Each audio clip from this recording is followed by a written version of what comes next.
In a kingdom of rigid hierarchies, Androcles was a man who did the work of two. If there were 10 buckets to carry, he carried 11. If there were 20 floors to sweep, he swept 21. He gave the master nearly double the labor required, yet his master was never satisfied. He barked orders for impossible tasks, demanding more speed and more weight, until Androcles reached a psychological limit. The constant, unreasonable cruelty finally outweighed the fear of punishment. One moonlit night, he chose the risk of the unknown. Carrying only a small bag and a heavy heart, he slipped away from the estate, knowing that as a runaway, his life was forfeit if he were caught. He stepped away from human order and into the thick forest. Here, the tall trees and hooting owls signaled a different kind of wild danger. Suddenly, a roar shook the leaves. Androcles froze. But as the sound echoed, the ferocity faded into something else. It was a high-pitched whine, the unmistakable sound of a predator in agony.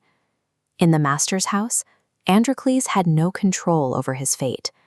But here, faced with a creature that was suffering just as he had, he found a sudden, unexpected opportunity to choose his own path.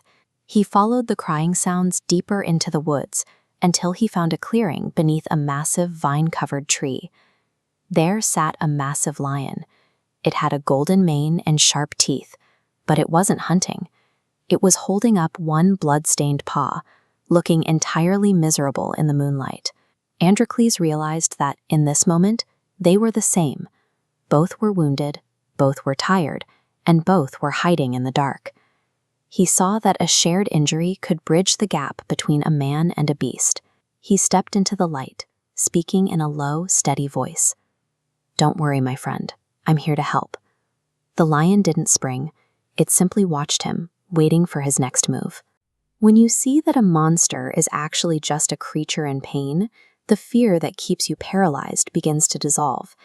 Androcles stayed not because he was fearless, but because the lion's need was greater than his own terror. Kneeling in the dirt, he saw the problem. A gigantic thorn, more like a wooden spike, was driven deep into the lion's paw. He took a breath and pulled.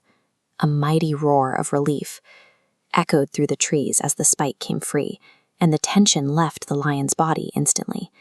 The fierce king of the jungle was suddenly gone, replaced by a massive golden puppy. The lion began licking Androcles' face and rolling on its back in the dirt, kicking its legs in pure joy. For a brief time, they lived in a state of nature, two outcasts sharing bread and company in the safety of the deep woods.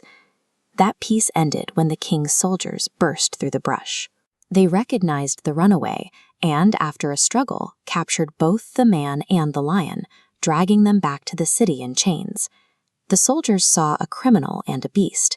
They didn't realize that by capturing them together, they were bringing a hidden, unbreakable bond into the heart of the king's court. The king sat on his grand throne, while his royal cat napped at his feet. To the crown, the life of a runaway slave was so routine and insignificant that it didn't even warrant a break in the pet's afternoon sleep. The king's decree was simple and brutal. For the crime of running away, Androcles was to be thrown into the arena to be eaten by a hungry lion. The crowd leaned forward as the opening gates groaned.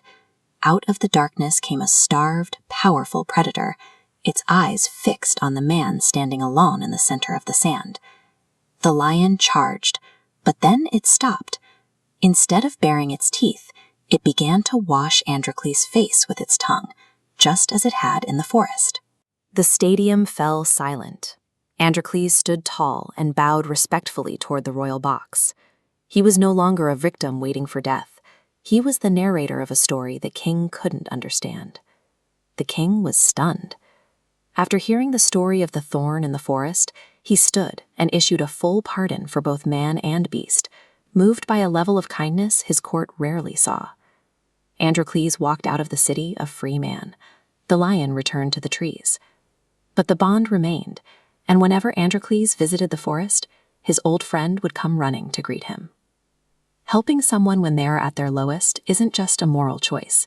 It changes the world around you, ensuring that when you eventually find yourself in your own arena, you won't have to face it alone.